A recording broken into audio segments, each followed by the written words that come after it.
On today's IRS tax refund update, with just about 10 weeks to go until the start of the new tax season, we will take a look at the latest, including the next rounds of tax refunds scheduled to be released for those still waiting on this year's tax refunds, as well as recapping the impact of the government shutdown on the IRS, and those still experiencing tax processing delays, as well as some of the top causes of delays for those still waiting on those tax refunds. Now, starting off with the latest as the next rounds of tax refunds are scheduled for release, despite the current government shutdown on November 17th and 24th, as confirmed by the tax transcripts seen here.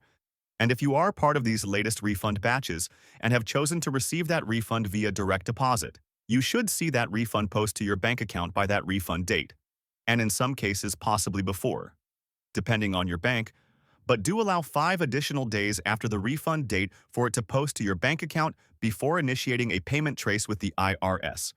Meanwhile, those who are receiving paper checks should receive it in the mail within 7 to 10 days of that refund date. And do note, not all refund status results will update, so it is important to check your tax transcripts to confirm you are part of the latest refund batches. Meanwhile, as the government shutdown continues, the IRS has furloughed nearly half of its workforce, and as a result, it will have an impact on those still waiting on this year's tax refunds, including those who have filed cases with the Taxpayer Advocate's Office for assistance, with those cases now on hold as a result of the shutdown as taxpayer advocate offices have been closed, and those employees assigned to the TAS having been furloughed.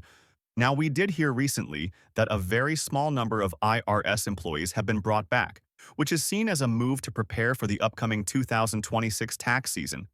Now again, despite the shutdown, operations will continue on a more limited basis and tax refunds will continue to be issued. Taking a look at issues still impacting tax filers waiting on their tax refunds, including those encountering the yellow action required message when checking their refund results online.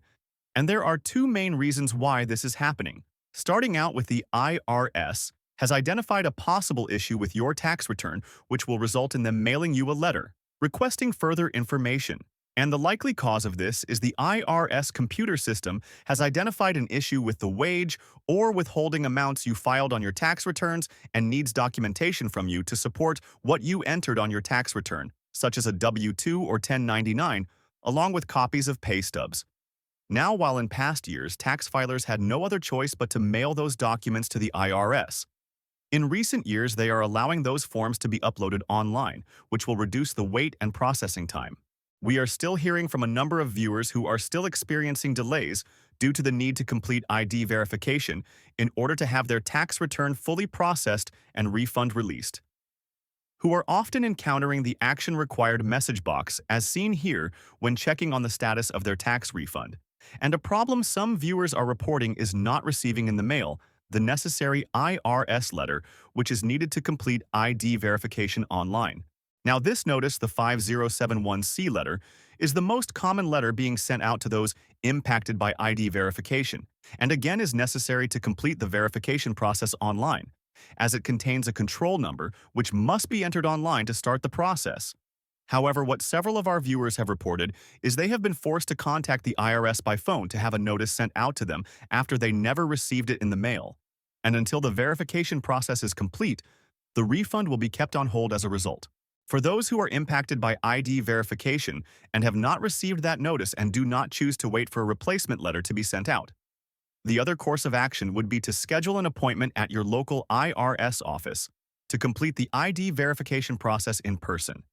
However, it is important to schedule an appointment beforehand and to bring in all requested paperwork, including valid photo identification and a copy of your recent tax returns to complete the process. Also, do note, if you complete the ID verification process online, it will say after successful completion to allow up to 9 weeks for processing. However, based on viewer feedback, that time frame has been closer to around 3 weeks. Let us know in the comment section below about your ongoing tax issue. In the meantime, we will keep monitoring the situation for further developments, so make sure to click on the thumbs up and subscribe button below for future updates on this channel, and thanks for watching.